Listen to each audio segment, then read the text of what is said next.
গরমে মুরগির ওজন দ্বিগুণ বৃদ্ধি।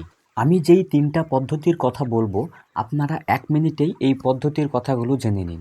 এই পদ্ধতিগুলো অবলম্বন করে আমি শতভাগ রেজাল্ট পেয়েছি, আর এই পদ্ধতিগুলোই আজকে আমি আপনাদের সঙ্গে শেয়ার করব।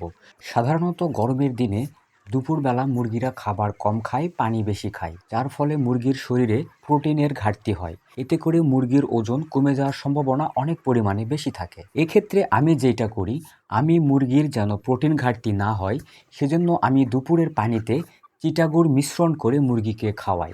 এতে করে মুরগিগুলো ফিড বা খাবার না খেলেও চিটাগুড় মিশ্রিত পানি খেলে মুরগিগুলোর প্রোটিন ঘাটতি হয় না, যার ফলে মুরগিগুলোর ওজন কমে না। এতে করে আমার ২ দিক থেকেই লাভ হয়।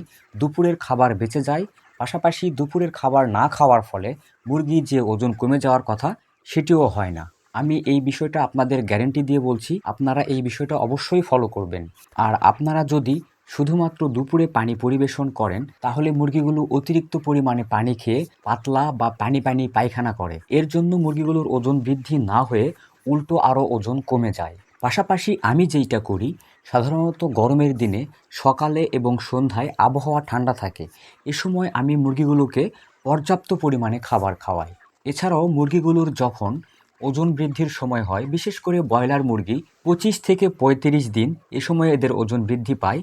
এ সময় আমি ওজন বৃদ্ধির ঔষধ খাওয়াই। পাশাপাশি আমি সোনালী অথবা টাইগার মুরগিকে ৪০ থেকে ৫০ দিন, এ সময়ে ওজন বৃদ্ধির ঔষধ খাওয়াই। তবে ওজন বৃদ্ধির ঔষধ খাওয়ানোর সময় বেশ কিছু সাবধানতা অবলম্বন করি। যদি ওজন বৃদ্ধির ঔষধ খাওয়ানোর ফলে মুরগিগুলোর ডায়রিয়া বা পাতলা পায়খানা হয়, তাহলে আমি ওজন বৃদ্ধির ঔষধ পরিহার করি। আমি আপনাদের বলছি, আপনারা অবশ্যই আমার এই পদ্ধতিটা ফলো করবেন। পাশাপাশি আপনারা জেনে থাকবেন, চিটাগুড় মিশ্রিত পানি মুরগিকে খাওয়ালে মুরগি পাতলা বা পানি পানি পায়খানা করে না, বা মুরগির ডায়রিয়া সমস্যাও হয় না।